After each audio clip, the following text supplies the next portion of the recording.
Assalamualaikum warahmatullahi wabarakatuh. Pada Pak Bayu yang kami hormati selaku dosen pengampu mata kuliah Sistem Kendali Multivariabel, di sini kami ingin menyampaikan mengenai perancangan, kontrol, dan observer pada DC motor. Sebelumnya perkenalkan, saya Azim Taza Pambudi di sini bersama Alarik Unggul dan juga Muhammad Lutfi.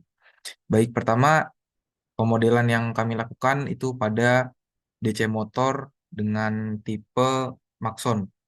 Nah, pada DC motor ini sudah terdapat parameter-parameter yang disampaikan di sini. Lalu dari situ kami mencoba mencari bagaimana state space yang digunakan pada DC motor ini. Kami menemukan pada salah satu jurnal juga dan state space yang digunakan adalah seperti ini.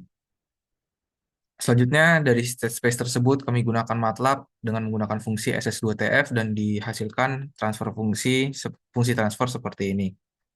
Dan pada perancangan kali ini kami menentukan untuk overshoot-nya adalah kurang dari 10%. Hal itu menentukan karena pada dasarnya sistem pengendalian yang baik memiliki overshoot kurang dari 10%, lalu settling time kurang dari 10 sekon, dan juga rise time di bawah 10 sekon.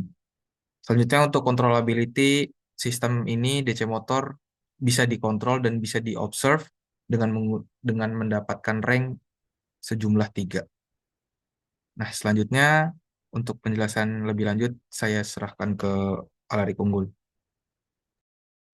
Baik, sekarang kami akan membahas hasil dari simulasi dan juga implementasi dari state space eh, motor DC.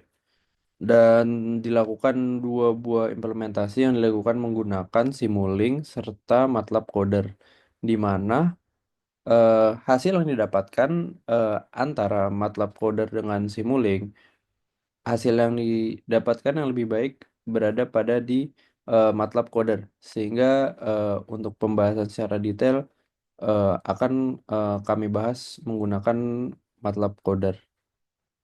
Eh, Kemudian kami berlanjut ke pengujian open loop. Pada pengujian open loop ini tidak terdapat feedback, sehingga grafik yang paling atas menunjukkan angular displacement atau perubahan sudut itu perubahannya terus bertambah secara linear karena tidak ada feedback, serta kecepatan sudutnya dan arusnya pun menjadi konstan karena sudutnya yang terus berubah-ubah. Kemudian berlanjut ke hasil pengujian closed loop untuk waktu continuous. Ini didapatkan hasil berupa grafik underdamp dengan respon yang cukup cepat dengan settling time sekitar 1 detik dan rise time juga di sekitar 0,7 hingga 0,8 detik, dan overshootnya ini sangat sedikit, hampir tidak ada.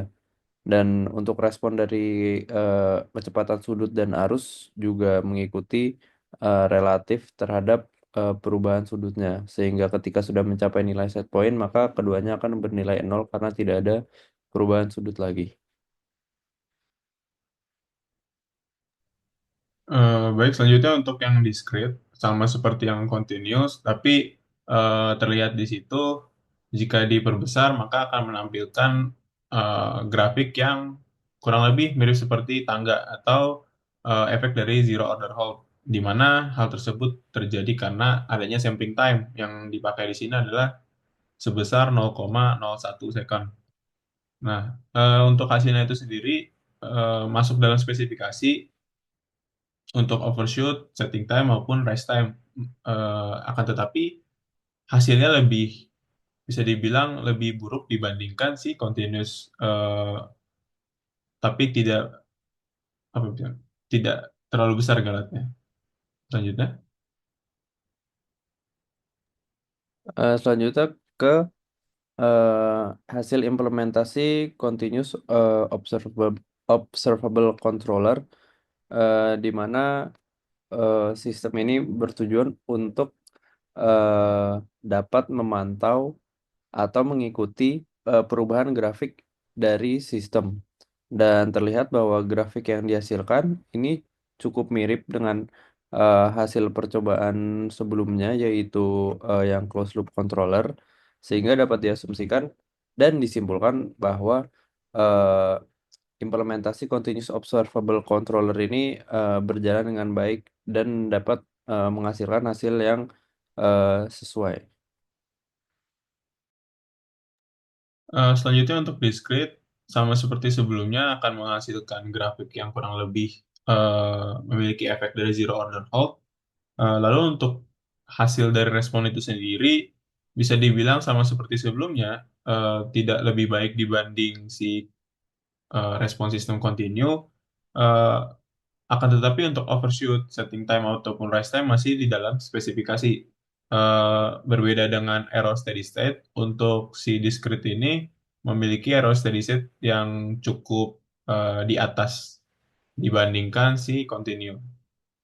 Selanjutnya.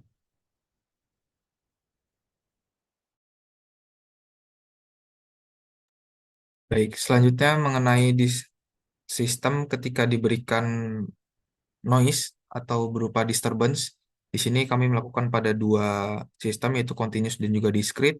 Terlihat bahwasanya kalau secara kata mata tidak terlalu signifikan, namun apabila diperbesar terlihat ketika sistem itu menggunakan discrete, maka akan ada settling time yang lebih lama dibandingkan dengan continue.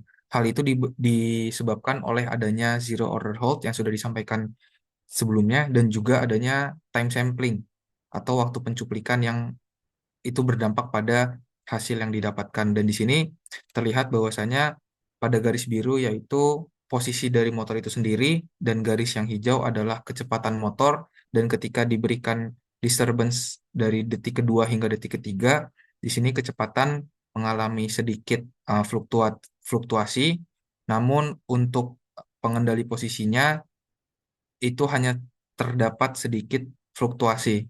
Hal itu membuktikan bahwasannya sistem berhasil untuk meredam dan juga menahan adanya disturbance atau noise dari luar sistem.